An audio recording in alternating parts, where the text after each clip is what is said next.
where the border closure between Nigeria and Niger Republic continues to take a toll on lives and livelihood.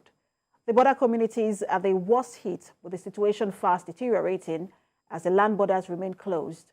TVC News senior reporter Femi Akonde tells us the story of a man who has been separated from his family, and the only hope of reuniting with them is when the borders are opened.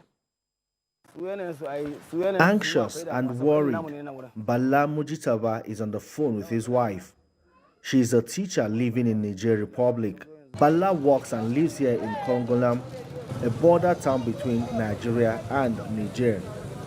The ECOWAS imposed sanctions of border closure has now forcefully separated him from the woman he married 5 years ago. Now it is very hard for me to go and see her because there's immigration officers, police officers and soldiers here.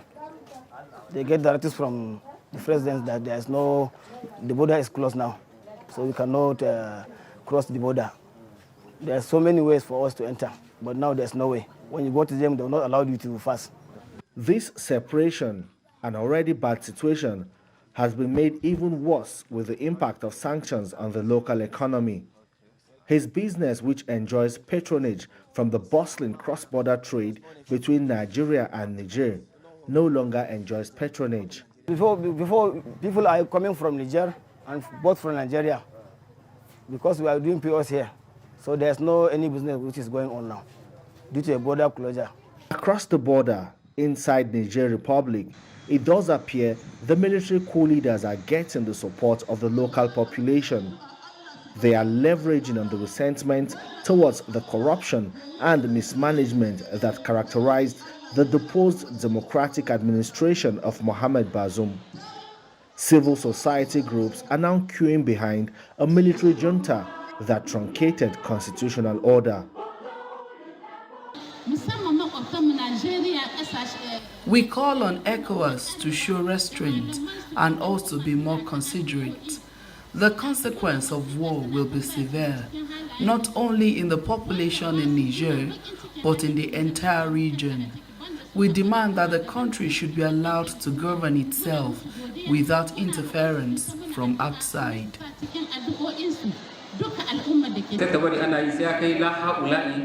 We call on people in the country to be calm. We also call for support for the military government.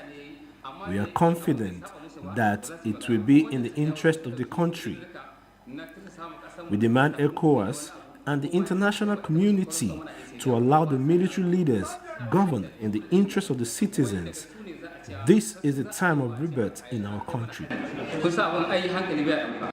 In the latest World Bank data on global poverty, Niger Republic ranks 7th in the top 10 poorest countries in the world, with 80% of its landlocked territory covered by the Sahara Desert and a rapidly growing population dependent upon small-scale agriculture. There has also been recurrent clashes between the army and the Islamic State fighters, an affiliate of Boko Haram, that has displaced thousands of rural dwellers. Back to the border town in Kongolam, a community whose livelihood depends on a thriving trans-border trade. Life goes on here, but not as it used to be. And for Bala Mujitaba, who seems to be sitting idle, the situation cuts deeper.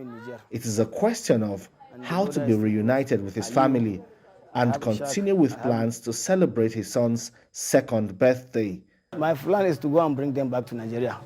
If this thing continues to happen, we are going to suffer. Even now we are suffering. ECOWAS is now under increasing pressure to lift these sanctions that is making an already poor population even poorer. But the military coup leaders have remained defiant in the face of threats by the regional bloc to consider the use of force to restore constitutional order.